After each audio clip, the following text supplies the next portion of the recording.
നമ്മൾ ഇച്ചിരി കൂടെ ശ്രദ്ധിക്കണം കേട്ടോ, കാരണം ഈ മണ്ണിലൊക്കെ നല്ല നനവുള്ള മണലാണ്. That's why we have to be alert.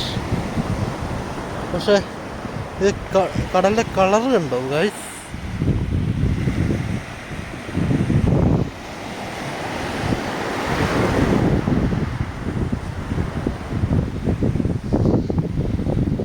ഞാനിപ്പോൾ തൽക്കാലത്തേക്ക് എൻ്റെ ചെരുപ്പ് ഊരി ഞാൻ കൈ വെക്കണം. അയ്യോ എൻ്റെ ദൈവമേ! അല്ല പിന്നെ മണല, അടിപൊളി മണല്. നമ്മുടെ അല്ലു അർജുൻ്റെ പാട്ടുണ്ടല്ലോ, കൈ നീട്ടുന്നു സാഗരം കരയോടുന്നും സൗഹൃദം പിരിയാൻ വയ്യെന്നോതുന്നു മാനസം എന്ന് പറഞ്ഞ പാട്ട്.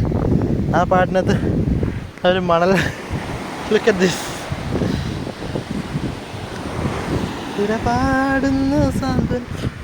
and we got one thing. ഈ സാധനം അറിയാമോ ഗായ്സ്? ഈ സാധനം നമ്മൾ കിളികൾക്കൊക്കെ കൊടുക്കുന്ന സാധനം, നമ്മുടെ ലവ് ബേഡ്സിനൊക്കെ നമ്മൾ തെരണ്ടി നാക്കെന്നൊക്കെ പറയും. നല്ല കാൽഷ്യം അടങ്ങിയ സാധനമാണ്. നമുക്ക് അവിടെ ഇട്ടേക്കാം. നമുക്ക് കടലിൻ്റെ വസ്തുക്കളൊന്നും അധികം അങ്ങനെ എടുത്തുകൊണ്ട് പോകുന്ന അത്ര നല്ലതല്ല. ഇതൊക്കെ ഇഷ്ടം പോലെ കല്ലുകൾ ഇരിക്കുന്നുണ്ടോ? നല്ല അടിപൊളി കല്ലുകൾ, സ്മൂത്ത് ആൻഡ് ഷൈനി.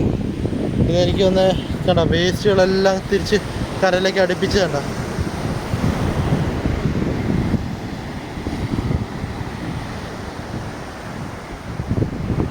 ഞാൻ എൻ്റെ വീഡിയോകൾക്ക് കൂടുതൽ ഇൻട്രൊഡക്ഷനും കാര്യങ്ങളൊന്നും ഞാൻ തരത്തില്ല കേട്ടോ.